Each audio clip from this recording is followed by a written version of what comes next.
a'budu ma ta'budun. Aku tidak sembah apa yang kamu sembah. Wala antum a'biduna ma'abud. Dan kamu semua tidak menyembah apa yang aku sembah. Dan penghujungnya, lakum dinukum waliyadin. Bagi engkau agama engkau, bagi aku agamaku. Bermakna dia beriman tak dengan Tuhannya.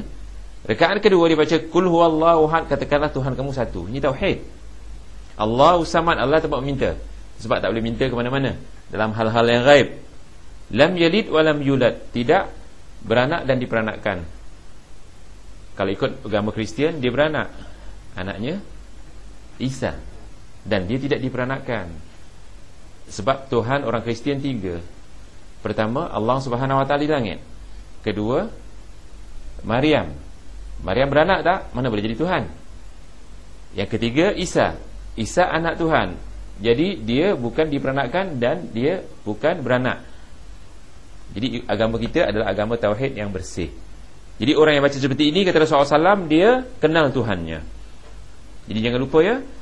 Jadi bukan sembahyang subuh saja kita baca seperti itu, qul ya ayyuhal kafirun, muslimah di belakang tu, perlu ingat. Bukan sembahyang subuh saja yang boleh kita baca qul ya ayyuhal kafirun. Dan yang rakaat kedua qul huwallah, apa sembahyang sunnah saja, insya-Allah. Kemudian cantik tak kita belajar semua ada hujah, dalilnya tertulis. Saya tak bacalah ya, rujukan-rujukan di bawah ni, footnote dia, hadis-hadisnya saya tak payah baca.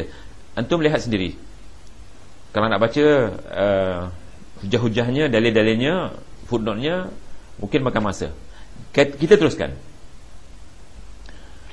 Di solat zuhur, baginda membaca pada rakaat pertama dan kedua lebih kurang 30 ayat. Panjang tu 30 ayat, tapi orang kita baca 3 ayat, 4 ayat. Antaranya inna a'tainakal kautsar washalli li rabbika wanhar inna syani'aka huwal abtar, 3 ayat. Ni 30 ayat. Sebab orang kita sembahyangnya biasanya terburu-buru.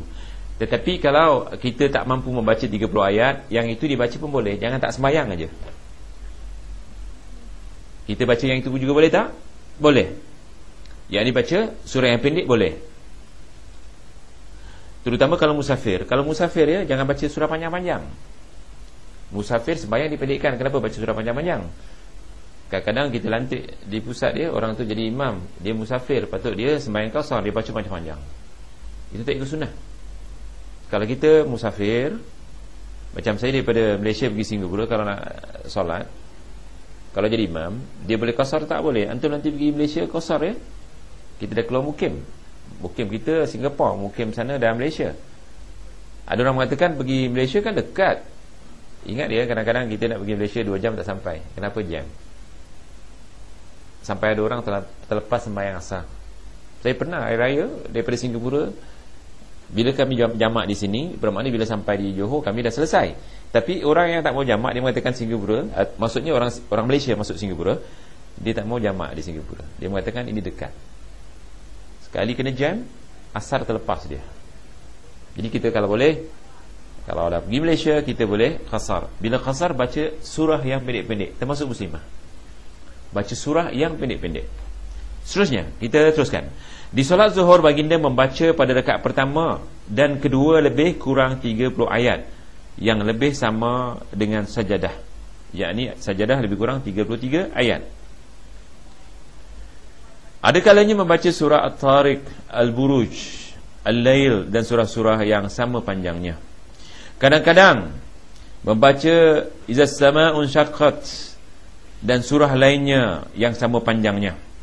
Diketahui juga baginda membaca surah dalam solat zuhur dan asar kerana bergerak-gerak janggutnya. Begini maksudnya.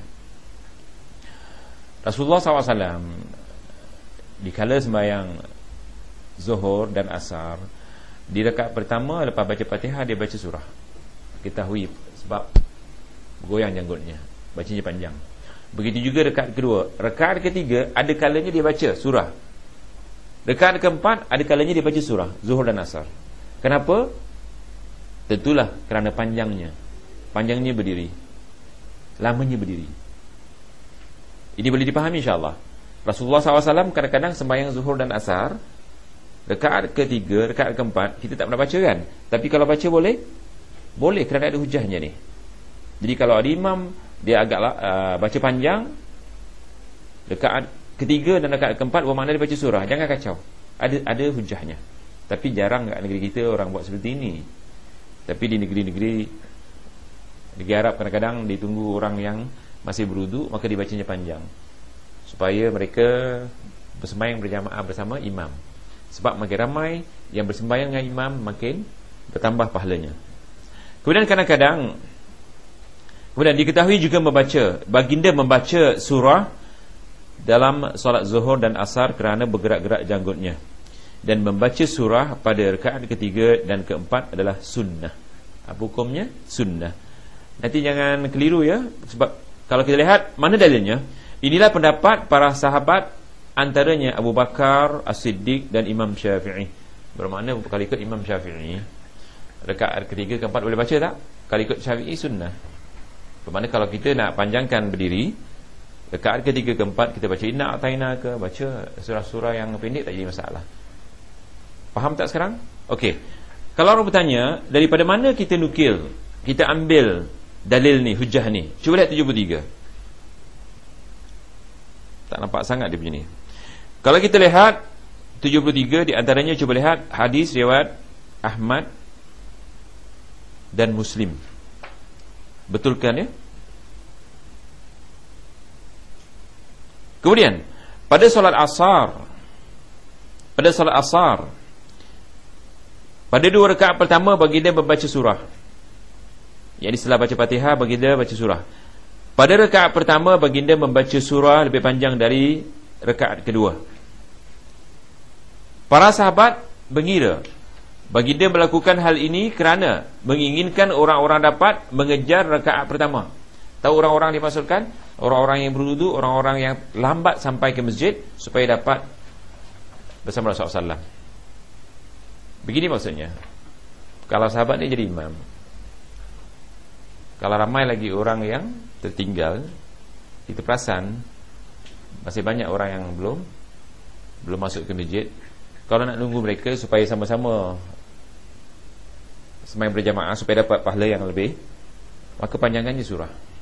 Panjangkannya baca surah. Ambil surah yang panjang-panjang. Sehingga pernah terjadi, ini di negeri kita tak pernah buat, imam-imam kebanyakannya hafalannya jarang-jarang menghafal ayat yang panjang-panjang. Sampai sahabat, dia pergi balik rumah dulu, dia buang air, dia pergi masjid, imam masih rakaat pertama. Dia pergi masjid, dia terasa sesuatu pada perutnya, dia balik rumah dia. Dia buang air besar, dia menunggu sampai dah selesai, kemudian dia berwuduk, sampai di masjid imam masih rakaat pertama. Yang ini Rasulullah masih rakaat pertama. Panjang tak? Tapi kalau orang kita buat macam ini, masjid tu boleh kosong. Kenapa? Orang tak suka imam baca panjang-panjang. Ini iman orang dulu dengan orang sekarang. Sebab bagi mereka ketenangan adalah dalam solat. Tapi orang sekarang bila solat panjang gelisah. Ini menunjukkan iman orang sekarang, subhanallah.